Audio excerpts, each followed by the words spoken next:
ሰላም ጤና ይስጥልኝ ውድ ቤተሰቦቻችን፣ ወደ ዕለቱ አርዕስተ ዜና እናልፋለን። በሽብር ወንጀል የተከሰሱ የፖለቲካና የሕሊና እስረኞች በፌዴራል ከፍተኛ ፍርድ ቤት ልደታ ምድብ ችሎት መቅረባቸው ታውቋል። በዝርዝር እንመለከተዋለን።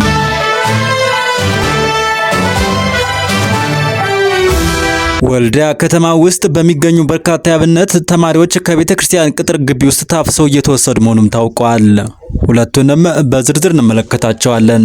እስከ መጨረሻው አብራችሁን ቆዩ።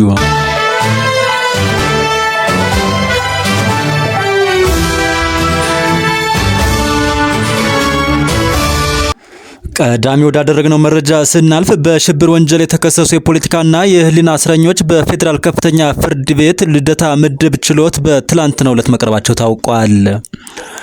አንደኛ፣ በእነስንታየው ንጋቱ መዝገብ የተከሰሱ በቂሊንጦ ማረሚያ ቤት በእስር ላይ ሆነው ጉዳያቸውን የተከታተሉ ከሚገኙ 25 ተከሳሾች መካከል ባልተለመደ መልኩ 8 ብቻ ተለይተው በዕለቱ ችሎት ተገኝተዋል። ስለምን 17 አባሪዎቻቸው ተለይተው ፍርድ ቤት እንዳይቀርቡ ተደርገዋል በሚል ከተከሳሾች ለቀረበው ጥያቄ ችግሩ ከማረሚያ ቤቱ ጉዳይ አስፈጻሚ መሆኑም ተገልጧል። መዝገቡ የተቀጠረው ተከሳሾች የመከላከያ ምስክሮቻቸውን አቀርበው እንዲያሰሙ በሚልም ነበር።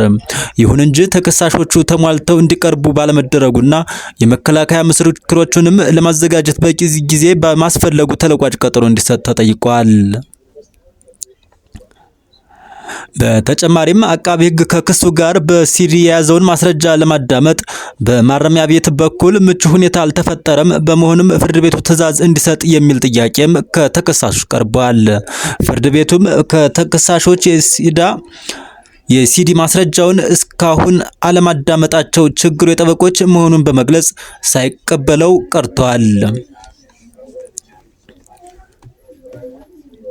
ይልቁንስ ታህሳስ 3 2018 የመከላከያ ምስክሮቻቸውን ስም ይዘው በመምጣት ለፍርድ ቤቱም እንዲያሳውቁ ትዕዛዝ ሰጥቷል።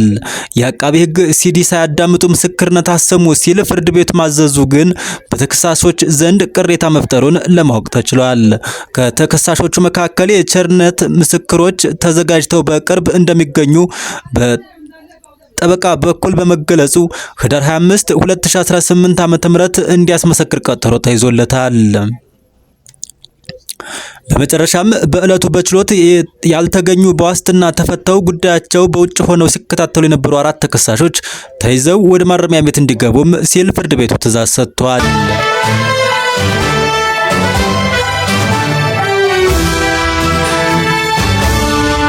ሁለተኛ፣ በነተመስገን አስማማው በእስር ላይ ከሚገኙ ስም ተከሳሾች መካከል 7ቱ የተገኙ ሲሆን መዝገቡ የተቀጠረው ፍርድ ቤቱ በከሳሽ አቃቢ ሕግና በተከሳሽ መካከል ከሰነድ ማስረጃ አንጻር የተደረገውን ክርክር መርምሮ ብይን ለመስጠት ነበር።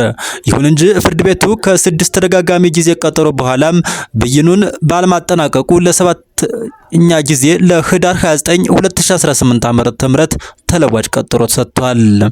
በዕለቱም ተከሳሾች የቂሊንጦ ማረሚያ ቤት በቂና ጥራት ያለው ምግብ ለማቅረብ ባልቻለበት ሁኔታ አትክልትና ፍራፍሬ በቤተሰብ በኩል እንዳይገባ መከልከሉ አግባብ አይደለምና እንዲስተካከል ሲሉም ጠይቀዋል።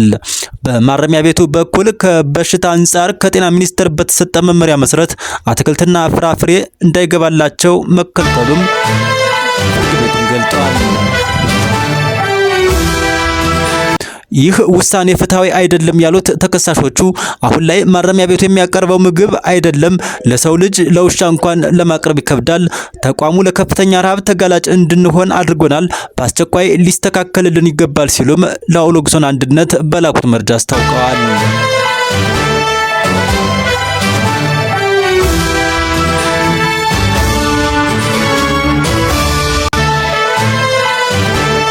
ወደ ሌላኛው ዜና ስናልፍ ወልዲያ ከተማ ውስጥ የሚገኙ በርካታ የአብነት ተማሪዎች ከቤተ ክርስቲያን ቅጥር ግቢ ውስጥ ታፍሰው መወሰዳቸው ታውቋል።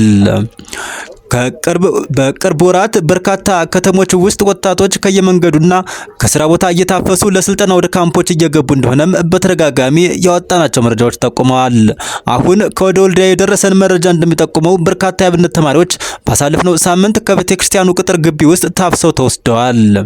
ስልካቸውን ከተቀሙ በኋላ ባሳለፍነው ሳምንት በሚሊሻዎች የተወሰዱት የአብነት የቤተ ክርስቲያን ተማሪዎች በወልዲያ ከተማ በሚገኘው የቲንፋዝ ደብረ ዘይት የቲንፋዝ ደብረ በረከት ቅዱስ ጊዮርጊስ ቤተክርስቲያንና የሌሎች ቤተክርስቲያን ተማሪዎች መሆናቸውም ታውቀዋል።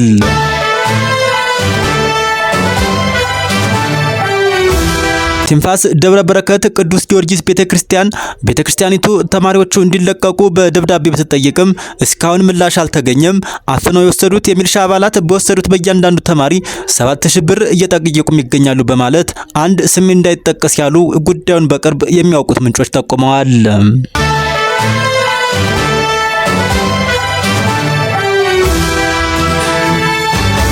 መረጃዎቹ እንደሚያሳዩት ታግተው የተወሰዱት ተማሪዎች ከቲንፋዝ ደብረ በረከት ቅዱስ ጊዮርጊስ ደብር 3 ተማሪዎች፣ ከፒያሳ መንበረ ንግስት ቅድስት ኪዳነ ምሕረት ደብር 5 ከተማው ውስጥ በሚገኝ ሌሎች ደብር የሚማሩ 15 መሆናቸውም ታውቋል።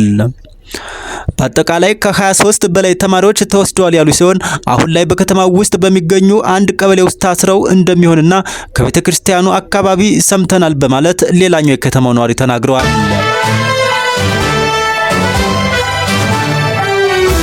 ባሳለፍነው ሐሙስ ከተያዙት ተማሪዎች መካከል አንደኛው አርብ ለማምለጥ ሲሞክር ከሚሊሻ በተተኮሰ ጥይት ተመቶ ከፒያሳ ወደ ቲንፋዝ በሚወስደው መንገድ ላይ ሕይወቱ ማለፉም ታውቋል።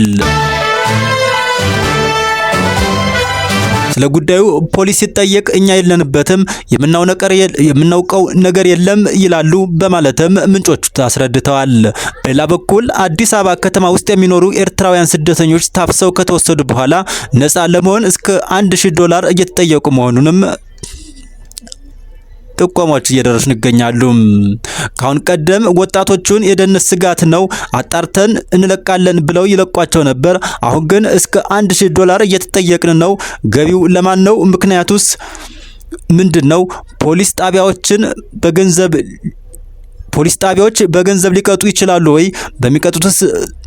የሚቀጡትስ በዜግነታቸው ነው ወይ በማለት ጥያቄም ያቀርባሉ። በተመሳሳይ በአዲስ አበባ በሸገር ሲቲ፣ ፉሪና ኬንተሪ አካባቢ ወጣቶች እየተያዙ